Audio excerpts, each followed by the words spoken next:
کہ ایک مرتبہ آپ کے پاس ایک بوڑھا نبینا آدمی آیا، آ کر کہنے لگا کہ یا رسول اللہ بیمار ہوں، مجھے کوئی دعا ہی بتلا دے۔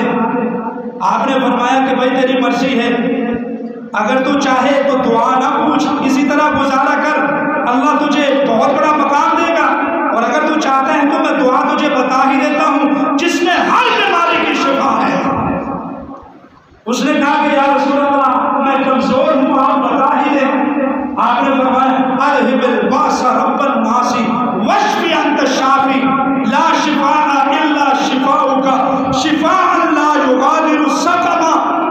یہ دعا پڑھتا رہا کر کائنات کی جو بھی بیماری ہوئی میرا اللہ شفا عطا فرمائے گا۔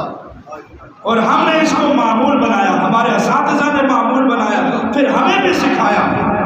ہماری ہمشیرہ ہے لاہور میں، ان کے پاس ایک عورت آئی، اس نے آ کر بتایا کہ میرا یہ شولڈر جام ہو گیا ہے، یہ کندھا جام ہو گیا، ڈاکٹروں نے آپریشن کا بتایا ہے، آپ کوئی مجھے دعائی بتا دیں نبی پاک کی کہ جس کی وجہ سے مجھے شفا مل جائے۔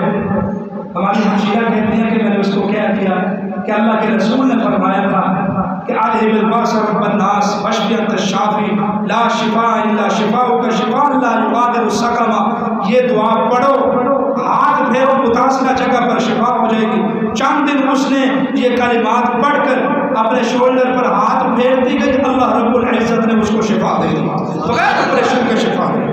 اور خود میں اپنی بات آپ کو سناتا ہوں کہ ایک دفعہ مجھے ناف پڑی، ناف بھی اتنی پڑی کہ مجھ سے نہ اٹھا جائے نہ بیٹھا جائے نہ دیکھا جائے، اس قدر میں تو بڑی اپاہج ہو کر رہ گیا۔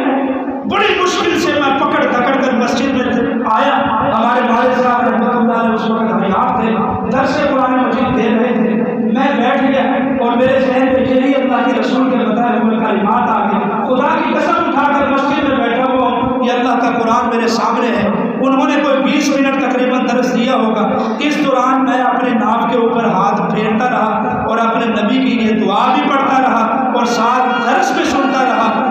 میں اپنی جگہ سے اٹھا نہیں کہ اللہ نے مجھے شفا دی، اور خدا کی قسم اٹھا کر کہتا ہوں وہ دن آج کا دن آ گیا ہے، 15 سال کا عرصہ گزر گیا ہے، اس کے بعد کبھی مجھے ناف کا مسئلہ نہیں۔ آپ بھی دعا ان کلمات کو یاد کریں، یہ نری شفا ہے۔ تو یہ دعا اللہ کے رسول نے ایک بوڑھے آدمی نے بتائی۔